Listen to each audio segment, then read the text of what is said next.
Before he was shredding stages and sparking some of metal's fiercest rivalries, Dave Mustaine was just a kid in La Mesa, California, born on September 13, 1961. His early life was far from stable. His father, John Mustaine, was an alcoholic who frequently uprooted the family, forcing young Dave to endure a chaotic and often abusive environment. Eventually, his mother, Emily, took Dave and fled the instability, but the emotional scars lingered. As a teen growing up in Huntington Beach, Dave turned to music as both an escape and a rebellion. His first steps into the world of heavy music began with bands like Panic and early garage rock groups where he was already showing a flair for blistering solos and heavy rhythm playing. His early influences ranged from Led Zeppelin and AC/DC to Judas Priest and UFO bands that would heavily influence his later writing style. He sold drugs to support himself, and ironically, it was one of his marijuana clients who traded guitar lessons for weed. That's how he sharpened his chops. This wasn't the story of a suburban kid picking up a Strat for fun. This was survival. Guitar wasn't a hobby, it was an identity and an escape plan. In 1981, Mustaine auditioned for a new band that was forming in Los Angeles, Metallica.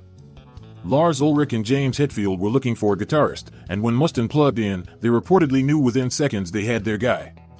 His sound was aggressive, fast, and rough around the edges, exactly what Metallica needed to set them apart from the rest of the LA scene. But the honeymoon didn't last.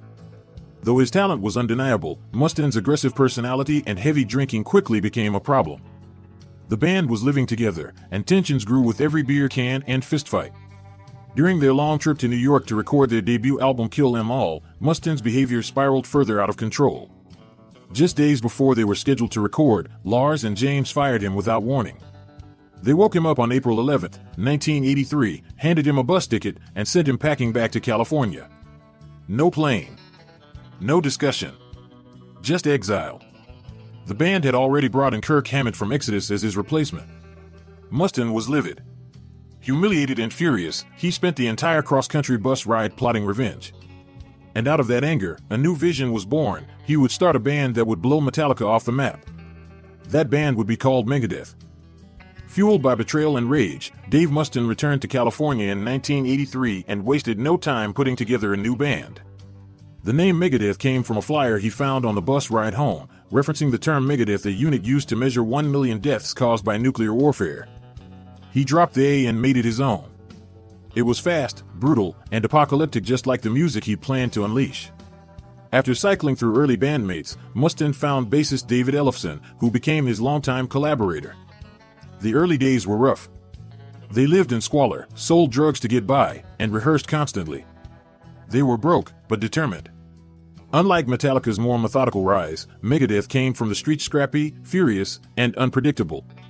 Their early demos, like Last Rites and Mechanics, started building a cult following. Mechanics was especially notable. It was a song Mustaine had originally written for Metallica, later rewritten by them as The Four Horsemen. Dave's version was faster, rawer, and more punk-inflected. It was his direct middle finger to his former bandmates. In 1985, Megadeth signed with Combat Records and released their debut album, Killing Is My Business, and Business Is Good. The record was fast and unpolished, but it had teeth. Critics were divided, but underground fans loved it. It wasn't about perfection, it was about attitude. And Mustaine had plenty of it. The real breakthrough came in 1986. Megadeth signed to Capitol Records and released Peace Cells. But who's buying? With a bigger budget and better production, the band crafted one of thrash metal's defining albums. The title track became an anthem. Its bass line, played by Ellefson, was so iconic that MTV later used it in news segments. The record wasn't just brutal, it was smart, political, and aggressive in a way that stood apart from other bands in the genre. But the band's rise was plagued by self-destruction. Mustaine was battling addiction, and so were other members. Heroin, alcohol, and internal fights constantly threatened to tear the band apart. Even as they were earning critical respect and mainstream interest, Megadeth was teetering on collapse. Still, their musicianship couldn't be denied.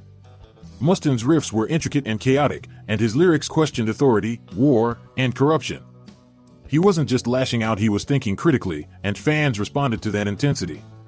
By the late 80s, Megadeth had established themselves as one of the big four of thrash metal alongside Metallica, Slayer, and Anthrax. But behind the scenes, chaos was brewing. Dave's obsession with beating Metallica pushed him harder, but it also drove him to the brink.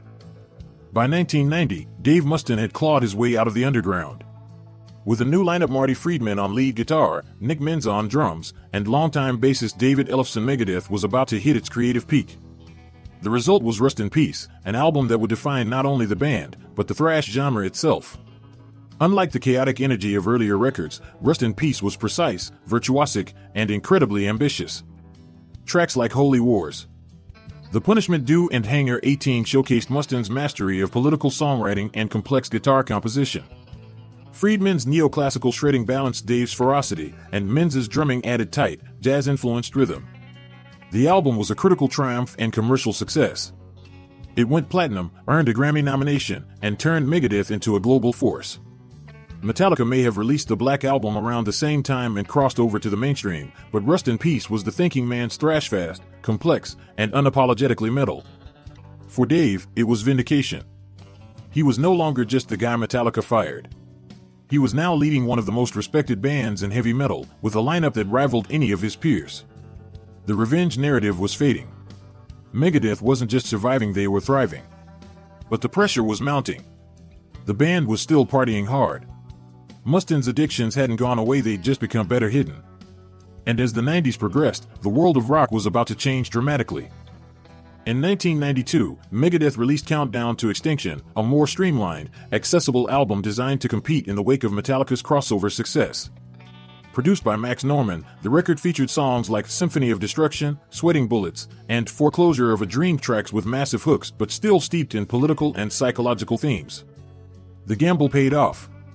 Countdown debuted at number 2 on the Billboard 200 and eventually went double platinum. Megadeth was now filling arenas, headlining festivals, and appearing on MTV.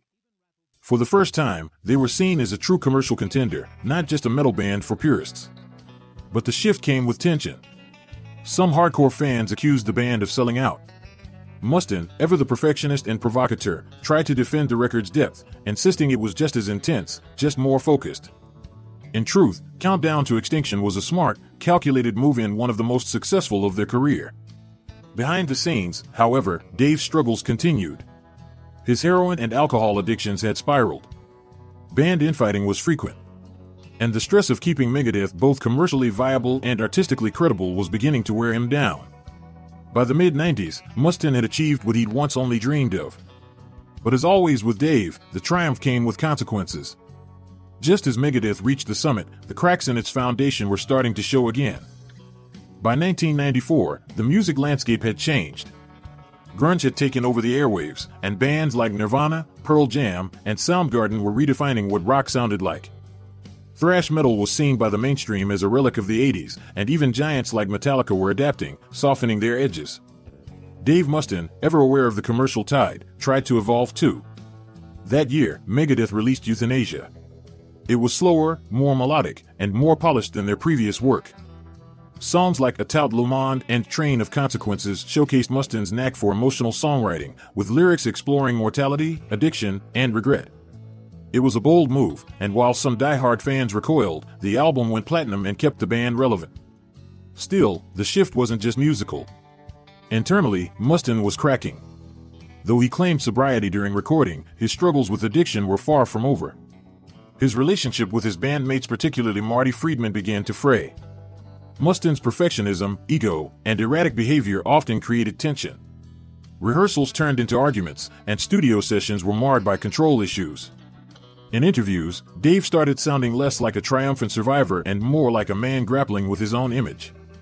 He was resentful of Metallica's continuing success, angry about the lack of recognition he felt he deserved, and insecure about Megadeth's place in a rock world that no longer celebrated technical prowess or political rage. And then came cryptic writings in 1997, a further departure into radio-friendly territory. It yielded hits like Trust and Almost Honest, earning airplay but also alienating some of the fanbase. Megadeth was still in the game, but the identity that had once made them so singular was slipping through Mustaine's fingers. As the 1990s came to a close, Dave Mustaine's personal life was spiraling. The addictions he had battled for years were now back with a vengeance. Heroin, cocaine, alcohol. Mustaine wasn't just flirting with them. He was drowning in them. His erratic behavior became more pronounced, both on and off stage.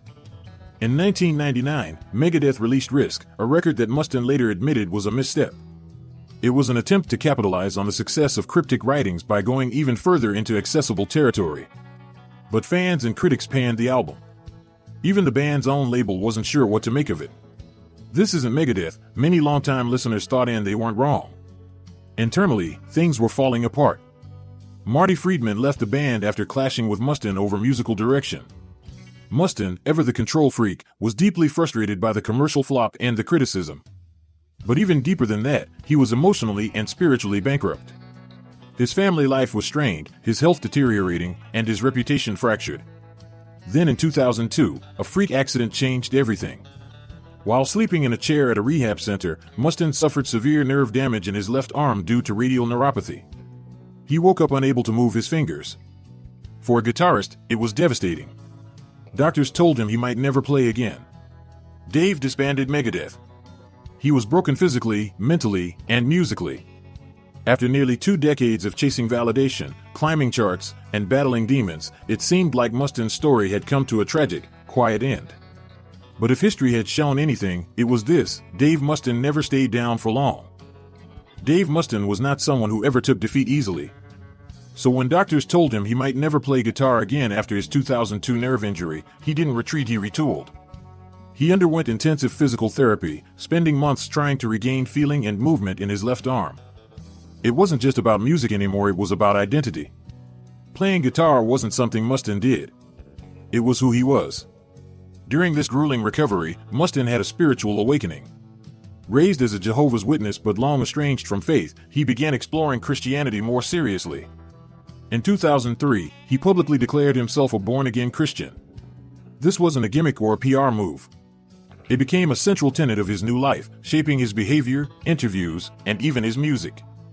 He stopped performing certain songs with what he saw as morally questionable themes and began openly thanking God in press conferences and liner notes. By 2004, Mustaine had made what many considered a miraculous recovery. Not only could he play guitar again, he was ready to revive Megadeth, though not with the same lineup. Because of contractual obligations, he recorded The System Has Failed essentially as a solo project under the Megadeth name, with studio musicians rather than his old bandmates. The record was a critical return to form, biting lyrics, intricate riffs, and political fury. Tracks like Kick the Chair and Back in the Day reminded fans why they loved Megadeth in the first place. Mustaine toured again. The audience was there. The demand hadn't gone anywhere. Against all odds, he turned a career-ending injury into a comeback story. The press called it redemption. Fans called it overdue. And for Mustaine, it was proof he wasn't finished yet. With The System Has Failed putting Megadeth back on the map, Mustaine got back to doing what he did best, working obsessively, writing constantly, and rebuilding from the ground up. By 2005, he began piecing together a new permanent lineup.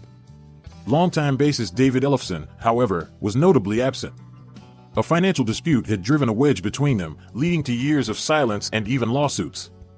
Their once fraternal bond had curdled into cold professionalism, at least for the time being.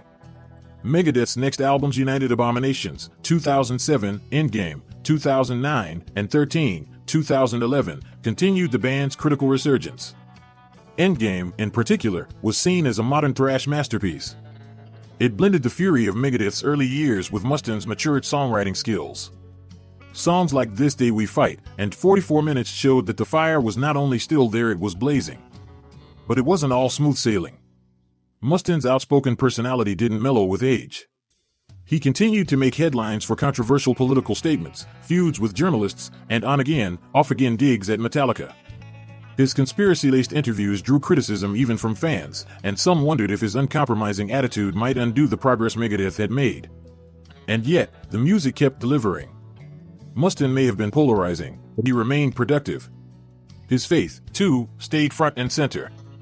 He refused to play with bands whose messages clashed with his beliefs, occasionally dropping off festivals if satanic imagery was too prominent. Then in 2010, after years of silence, he and David Ellefson reconciled. The iconic duo reunited for the Rust in Peace 20th anniversary tour. The sight of them sharing a stage again grizzled but sharp brought longtime fans to tears. It was more than nostalgia. It was healing. By the mid-2010s, Megadeth had fully re-established itself as one of thrash metal's last standing giants. They were no longer the angry underdogs chasing Metallica's shadow, they were legends in their own right. With albums like Dystopia, 2016, Mustaine proved that age hadn't dulled his edge. If anything, his riffing was tighter, his lyrics sharper, and his vision more focused. The Dystopia era also brought long overdue recognition. In 2017, Megadeth finally won a Grammy for Best Metal Performance with the title track Dystopia. It was a moment fans had waited for since the 1980s. Mustaine accepted it with class and gratitude, even joking about the award show accidentally playing Metallica as he walked up. For a man once defined by his feud with his former band, that small flub was symbolic. The industry still confused the two, but Dave had finally carved his own lane, Grammy in hand. Meanwhile, Mustaine's personal life stabilized. He was a devoted family man, often photographed with his wife Pamela and children Justice and Electra. His faith remained a guiding force, and he balanced his beliefs with his career in a genre not exactly known for piety. Interviews during this time reflected a more introspective Dave. He still had opinions often controversial, but he spoke more about gratitude, about pain, and about reconciling the past. When asked about Metallica, he often answered with less venom and more clarity. There was still history, sure, but he seemed more at peace with it. Still, challenges loomed on the horizon. In 2019, Dave Mustaine announced something that shook the metal world. He had been diagnosed with throat cancer. The announcement came via a statement on Megadeth's website in June 2019. "I've been diagnosed with throat cancer," Mustaine wrote. "It's clearly something to be respected and faced head-on, but I've faced obstacles before." It was the kind of news that would bring most people to a screeching halt. But Mustaine? He launched into treatment like he was prepping for a world tour. He canceled most shows but continued working on the upcoming Megadeth album during treatment. He promised fans he wasn't done, and he wasn't. By October, Mustaine completed treatment. And in January 2020, just 7 months after his diagnosis, he returned to the stage in Helsinki, Finland, to roaring fans and tears in his eyes. His voice, though slightly altered, was still commanding. His guitar playing? As blistering as ever. The comeback was more than a musical one, it was spiritual. Mustaine had battled addiction, loss, injury, and now cancer.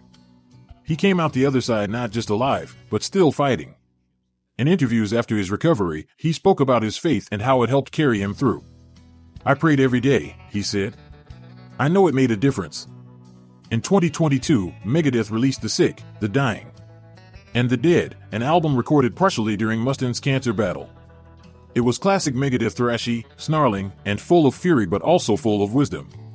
Tracks like We'll Be Back and Night Stalkers showed that even in his 60s, Dave Mustaine hadn't lost a step. Today, Mustaine continues to tour, write, and speak out. He's one of the few metal legends still standing, still pushing, still evolving. Love him or hate him, no one can deny the sheer willpower it took to survive it all.